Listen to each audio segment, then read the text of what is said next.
La siguiente conferencia abre el módulo de producción de la Agenda Académica de Colombia Moda 2017. Tengamos en cuenta que en el enfoque pool de la cadena, el cliente es el centro. Esto ha implicado una producción de lo que realmente se está moviendo en el canal de venta. A cargo de Jaime García, director de producción de Tex Maquila, conoceremos la satisfacción de la demanda en tiempo real, el desafío de la gestión operativa, donde nos hablará de cómo la confección ha utilizado pronósticos para interpretar la demanda futura.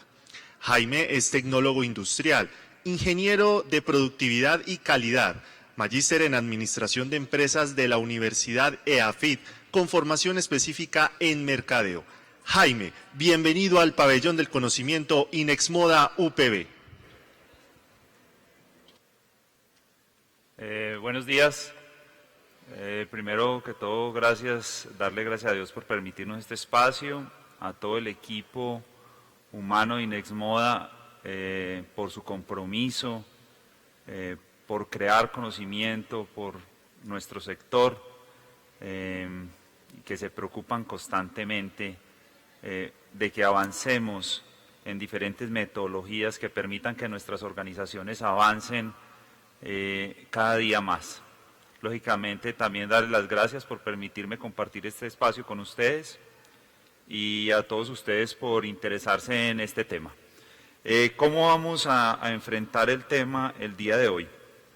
Vamos a ver un entorno de qué es lo que está pasando en el mundo, ¿cierto? Vamos a tener la oportunidad de ver un video que data de los años 80.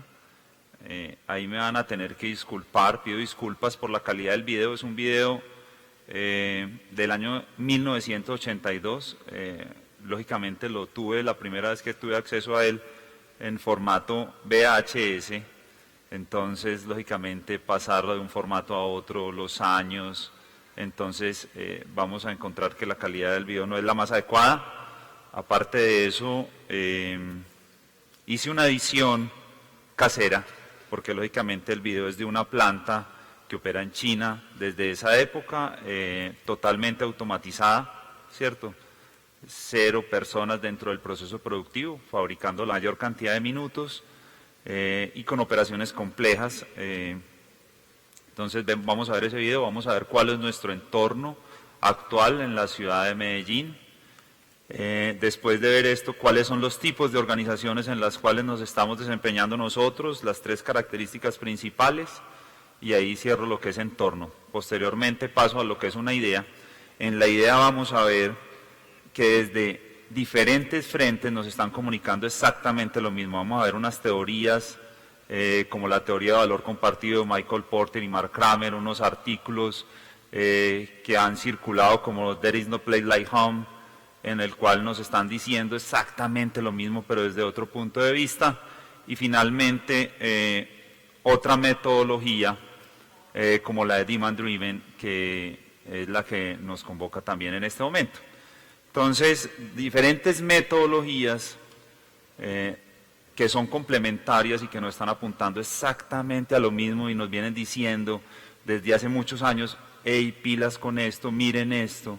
Entonces, como para que lo veamos desde esos diferentes ángulos y finalmente vemos lo que son los beneficios de implementar estas metodologías y ya finalmente cerramos con una frase muy sencilla. ¿Listo? Entonces, esa va a ser la metodología. Vamos a ver entonces este videito para que le pongan cuidado, por favor.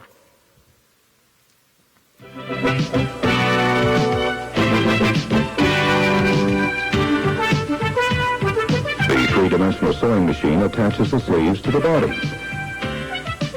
It has body support at the center and a support for the sleeves on each side.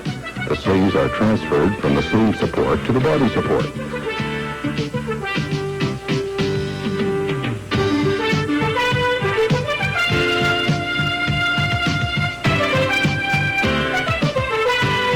The sewing machine sews the left sleeve onto the torso.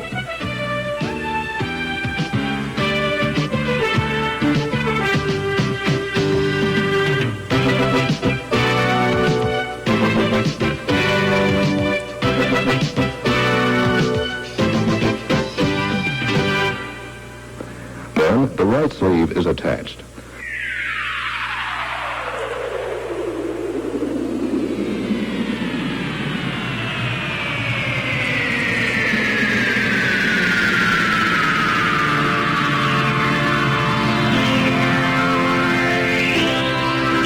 Upon completion of the sewing, the garment is automatically removed from the machine by a handling device.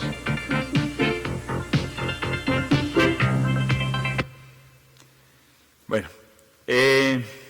este es una pequeña edición de una planta que está en China operando desde los años 1982, en los cuales no hay un solo operario en el proceso de transformación, ¿cierto? Solamente hay un operador desde un computador principal dirigiendo toda la operación, con una capacidad importante que es total flexibilidad. En esta organización vos puedes llegar y pedir un saco a tu medida y sale el saco a tu medida, te dan la oportunidad de escoger la tela y lógicamente va a ser hecho totalmente a tu medida, ¿cierto? Entonces, ¿y por qué me gusta este video? Porque vemos una prenda de vestir que es el saco de vestir, es una de las prendas que más minutos tiene y por eso quise editar la parte de lo que es la montada de la manga, porque los que hemos tenido la oportunidad de trabajar en una empresa de confecciones y de estar en la fabricación de sacos de vestir, sabemos que esta operación es una de las operaciones más complejas de realizar. Digamos que la persona, la colaboradora que realiza esta operación, digamos que es sagrada dentro de la organización porque tiene que administrar muy bien, que no queden arrugas, que quede muy bien colocado porque lógicamente va a influir directamente en la posición de la prenda. Entonces, como desde Asia hay organizaciones totalmente automatizadas que tienen la capacidad de responder a la demanda en tiempo real y en el número de unidades que quieren. En nuestro país es algo diferente. No sé si ustedes saben que Asia tenía una visión al 2020 que cada 5 años esperaba adquirir el 25% del mercado mundial en lo que son el sector textil-confección. O sea, significa que en el año 2005 esperaban tener el 25% de la población, el 25% del mercado mundial. En el 2010 el 50%, lo estaban cumpliendo y venían en geopolítica, existía una macro tendencia de que si eso continuaba así, las grandes riquezas iban a migrar a Asia y en teoría nosotros nos quedaríamos sin nada que hacer. Gracias a Dios las tendencias han ido cambiando, la macro tendencia ha ido cambiando por este tipo de teorías que vamos a ver a continuación, en las cuales empezamos a entender que no solamente el factor económico, el costo del producto era relevante, sino que también hay otras variables que son relevantes como el tiempo de ciclo. Es una de las principales variables hoy en día que nos vienen diciendo ojo al tiempo de ciclo porque los mercados son cambiantes y en ese orden de ideas tenemos que ir pensando cómo vamos a responder a nuestro mercado. Vamos a ver entonces la estructura actual de nuestras organizaciones. Encontramos que el 90% de nuestro sector, en lo que son la transformación de los productos, son empresas micro, el 6.1 son pequeñas, el 3%, 3.6 mediana y el 0.3 grande. Esto quiere decir que solamente, o sea, de cada 300 empresas sacamos 0.9 grandes, digamos una aproximadamente. De cada 300 organizaciones una. Esto muestra que es un sector con una gran capacidad de emprendimiento, cuando vemos que muchas empresas, muchas personas deciden hacer empresa y lógicamente pues dada esta característica donde la gran mayoría está concentrada entre lo que son micro y pequeñas, solamente estamos fabricando el 1% de las prendas a nivel mundial. Esto lo que nos muestra es una oportunidad gigantesca de crecer en nuestras organizaciones y adquirir y tener oportunidades de acceder a nuevos mercados. O sea, cuando uno hace el 99 pues le queda muy difícil crecer para llegar al 1, pero cuando estamos en el 1 tenemos una oportunidad gigantesca de avanzar hacia adelante porque hay unos mercados disponibles que nos pueden permitir acceder a ellos. Lógicamente, tenemos que prepararnos en nuestras organizaciones para acceder a ellos.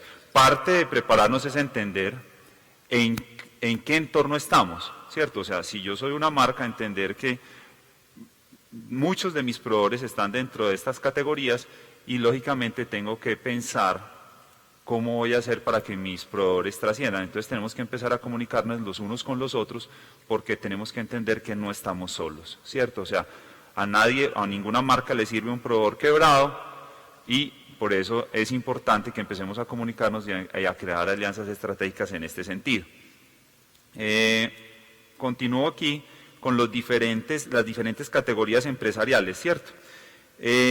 Independientemente de que seas micro, pequeña, mediana o grande, puedes estar en cualquiera de estas 3 categorías. Nuestras 3 categorías son la empresa rutinaria, es aquella en la cual los clientes ni te prefieren ni te evitan. ¿cierto? Yo pensaría que este paso lo hemos dado todos en la medida que hemos estado en la organización. Cuando uno inicia una organización, este es el primer paso, es una empresa, digamos, rutinaria, donde está haciendo lo que hace la mayoría de las empresas y no tiene ningún factor diferenciador, ¿correcto? La siguiente categoría es la diferenciación, donde lógicamente ya empezamos a encontrar, cuando conocemos un sector, empezamos a encontrar que podemos tener algunas características que nos pueden diferenciar de la competencia y empezamos a apoyarnos en esa estrategia para poder darle satisfacción a nuestros clientes. Y finalmente encontramos las empresas de categoría mundial. Su nombre es muy claro, son aquellas empresas que son capaces de competir a nivel mundial. La idea es que en el proceso de evolución de nuestras organizaciones estemos migrando de una categoría a otra y en ese orden de ideas podamos llegar todos a ser, dentro de lo posible, empresas de categoría mundial. Estando micro, pequeña, mediana o grande, podemos estar en cualquiera de estas tres categorías.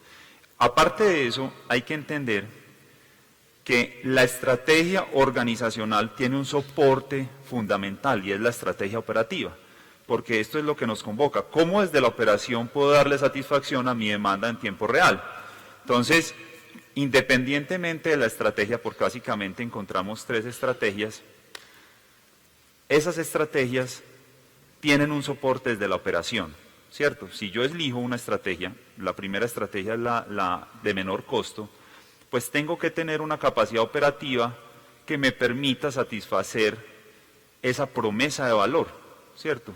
Entendemos que la estrategia del menor costo está muy orientada a países de Asia, ¿cierto? Donde la mano de obra, un Bangladesh, tiene un valor minuto de 9, en pesos colombianos es a 9 pesos el minuto el costo de mano de obra directa, ¿cierto? Cuando hablamos de un China, hay diferencias entre lo que es China costera y China continental, o sea, tierra adentro y la parte costera, encontramos entre 44 pesos el minuto mano de obra y entre 54 pesos en la parte costera, lógicamente porque en la costa se empiezan a ver cada vez más millonarios, empiezan a entender los trabajadores, los colaboradores empiezan a entender que no pueden seguir trabajando por un plato de arroz y empiezan a generar una demanda de salarios superiores y entonces por eso el incremento. En nuestro sector estamos hablando de 86 pesos y solo por costo de mano de obra directa, incluido todas las prestaciones.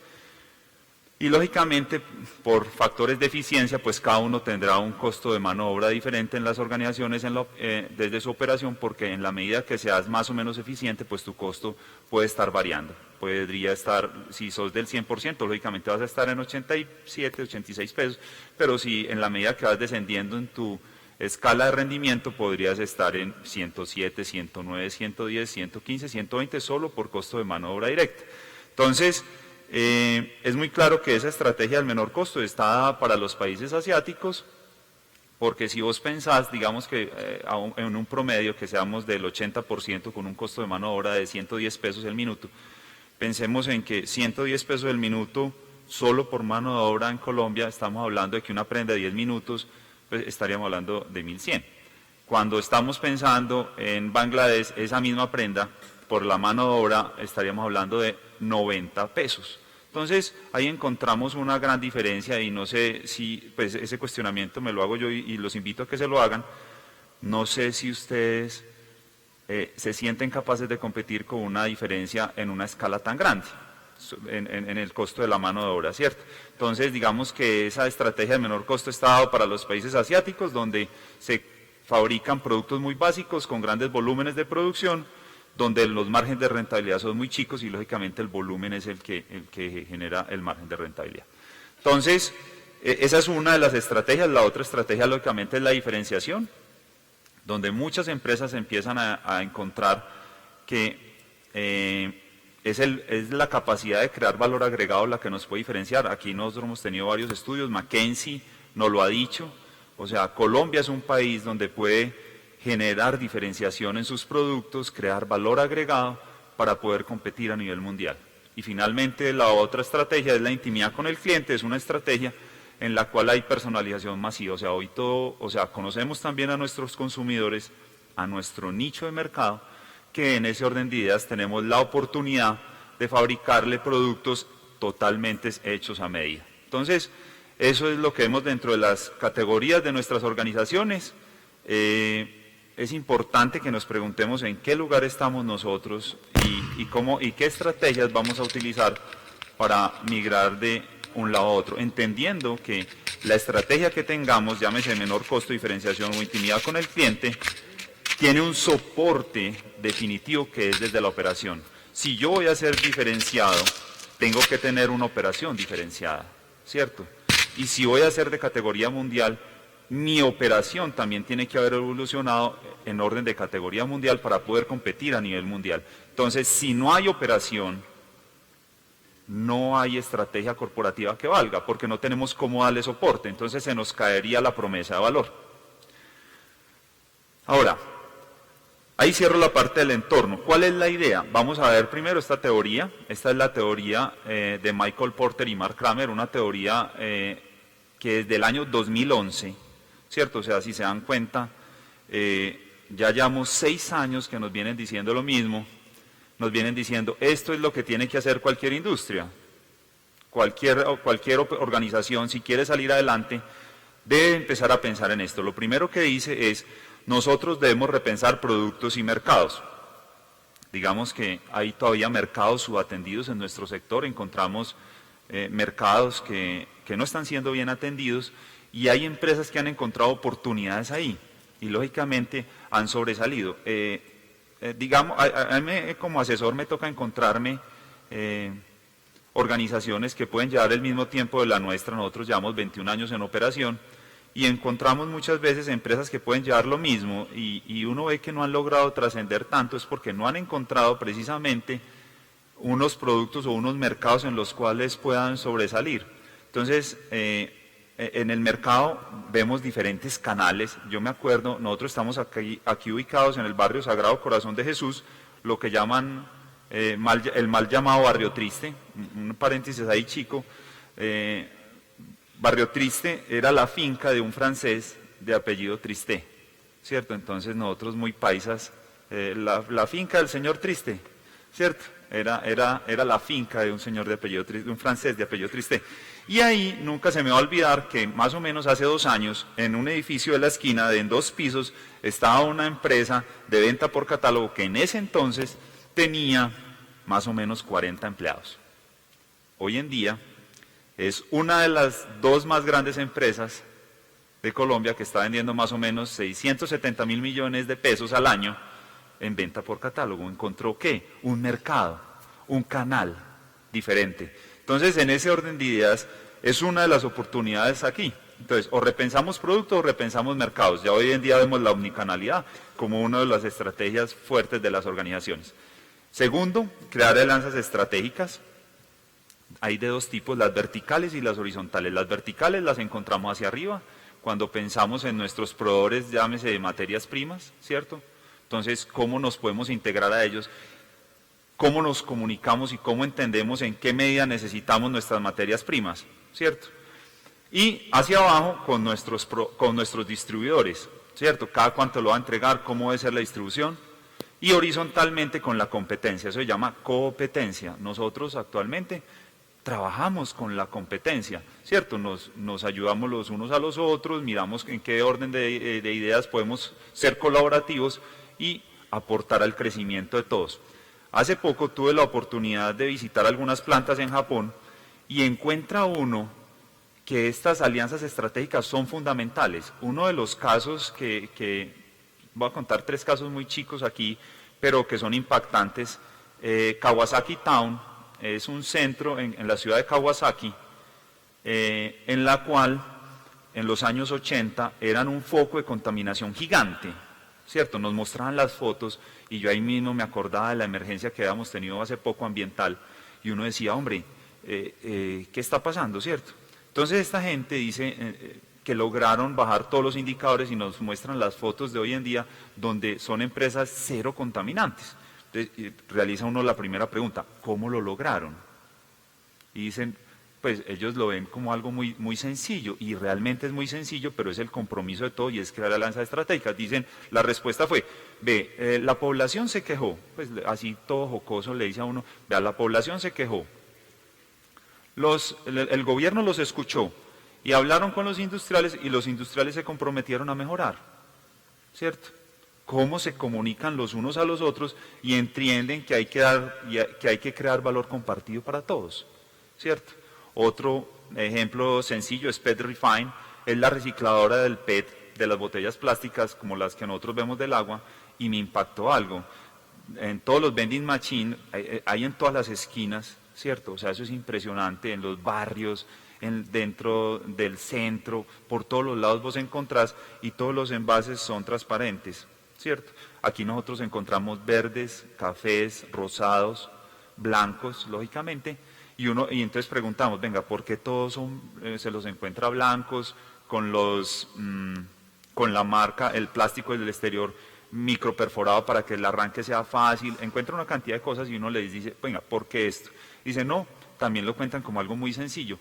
Nos pusimos de acuerdo todos los fabricantes de bebidas para que fabricáramos en bebidas con envases transparentes, con plástico transparente. Y uno dice, ¿cómo? Pues así de sencillo. Yo no me imagino de pronto aquí a la bebida carbonatada que envasa en su PET café diciendo, no, es que si lo hacemos en el blanco perdemos la identidad de nuestra marca, o el que la envasa en el verde diría lo mismo. Entonces uno encuentra cosas como estas, y cuando uno ha sido ingeniero en su formación base, la tesis o el paraíso terrenal es poder tener la oportunidad de estar en Toyota, y encuentra uno en Toyota cómo han entendido esto de alianzas estratégicas y cómo entienden el proceso de atender la demanda en tiempo real, que encuentra uno cosas como estas.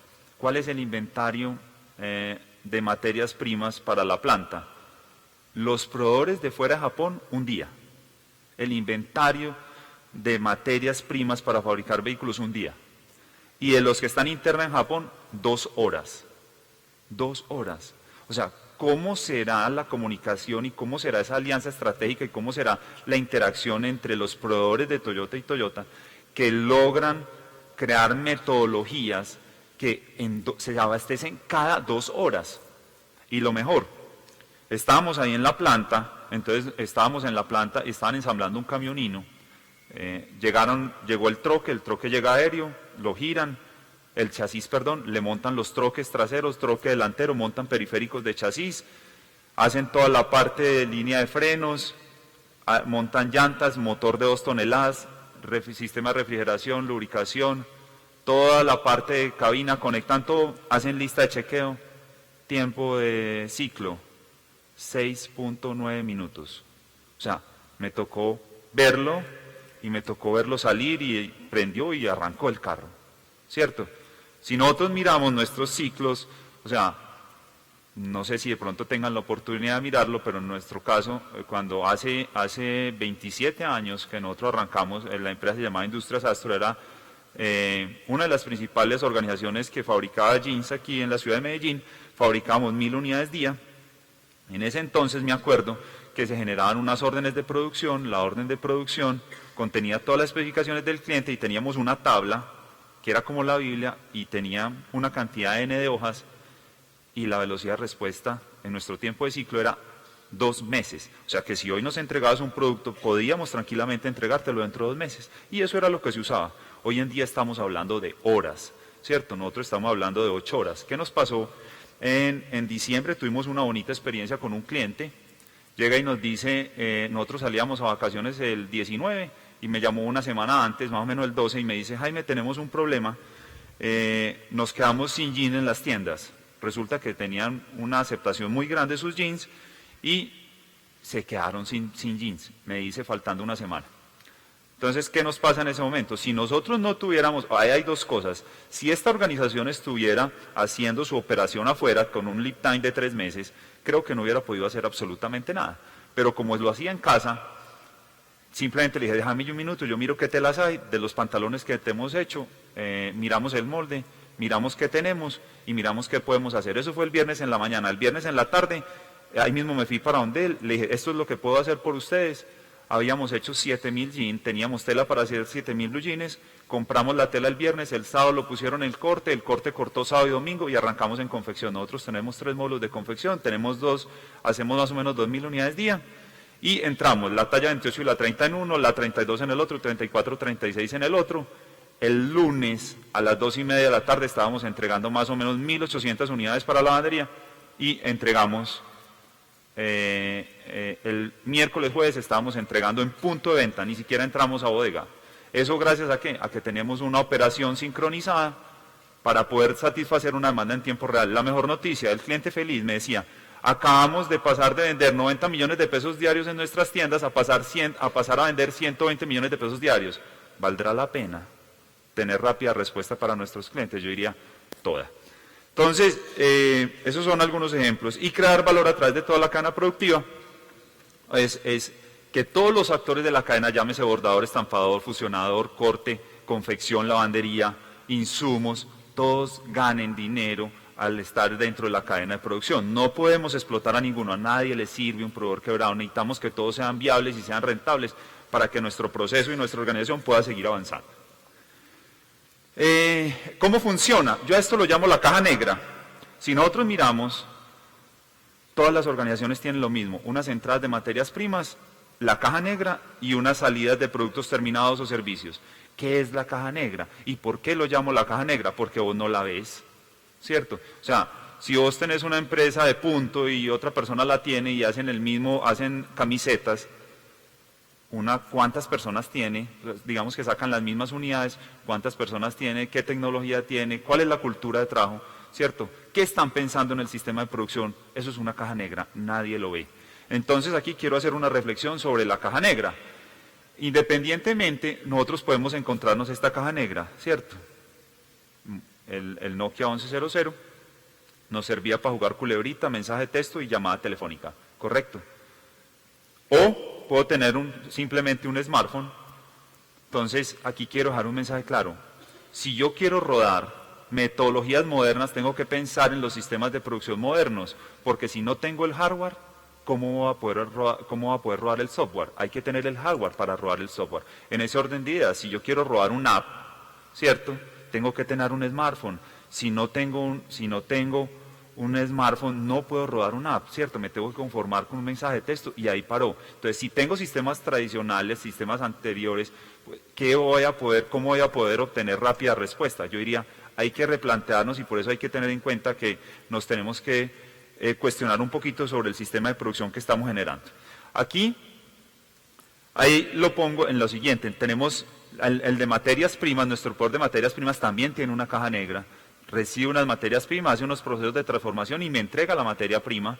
Estamos nosotros como producción realizando el proceso de transformación, creando valor al producto y entrego un producto terminado que finalmente hay una caja negra que es todo el proceso de distribución para llegar al consumidor. Esas cajas negras son los puntos críticos, es ahí donde tenemos que trabajar. ¿Cuáles son esos procesos que estamos realizando en nuestras organizaciones que nos permiten o no nos permiten atender la demanda en tiempo real? Si tenés, como les decía, hardware viejos, va a ser muy difícil que puedas atender esa demanda en tiempo real. Si tenés hardware modernos o sistemas de producción modernos o teorías de producción modernas, pues vas a poder atenderlos adecuadamente. Ese es un enfoque. Este es un artículo. There is no place like home, habla claro y dice la respuesta rápida al mercado con una calidad de creatividad y un precio justo es el gran reto que tiene la industria de la moda. ¿Está usted listo para la próxima revolución industrial? Este artículo dice, hombre, y hace énfasis muy claro en esto, la variable relevante hoy en día no se llama precio, ¿cierto? O sea, cuando las empresas migran a Asia es porque están buscando bajar sus costos de producción, ¿cierto? Pero no pueden atender a una demanda en tiempo real. Hoy en día la variable se llama ciclo. Ciclo, entonces, ¿qué tenemos que trabajar? Tenemos que trabajar mucho por ese ciclo para lograr mejorar nuestra posición en el momento actual. Entonces, nos hace ejemplos de cómo Carolina Herrera está pretendiendo ya empezar a fabricar sus productos en Europa, que ya no quiere nada más Asia, porque Asia no hay protección a la marca, ellos mandan a hacer 300 bolsos y encuentran otros 300 en la calle, no hay protección a la marca, y de ahí la razón por la cual se encuentran productos, lo que nosotros conocemos como AAA. Y finalmente, ya aquí todo lo que es el concepto de Demand Driven. Este es un libro de la planificación de materiales. Es una metodología probada multinivel de planificación y ejecución de la demanda de suministro. Esto básicamente hace referencia a unos sistemas de inventario inteligentes que nos permiten soportar las diferencias del comportamiento de la demanda para poder atenderla en la medida de la necesidad.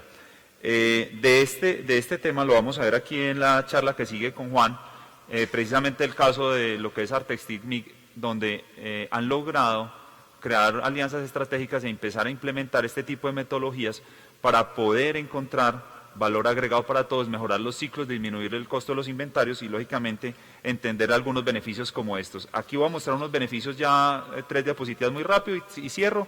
Y quiero que le pongan mucho cuidado a la promesa de valor numérica, porque cuando a uno una teoría le dice que, venga, usted puede mejorar en tanto porcentaje, puede aumentar sus ventas en tanto, puede disminuir su inventario en tanto, pues traduzcan esto en pesos, porque si yo tengo la oportunidad de decir, mi inventario actual es de tanto valor, y te hacen una promesa que vas a bajar en tanto, pues simplemente hacer la cuenta numéricamente y vas a obtener un valor absoluto y mira si eso justifica o no justifica. Yo pensaría que para cualquiera de nosotros justifica.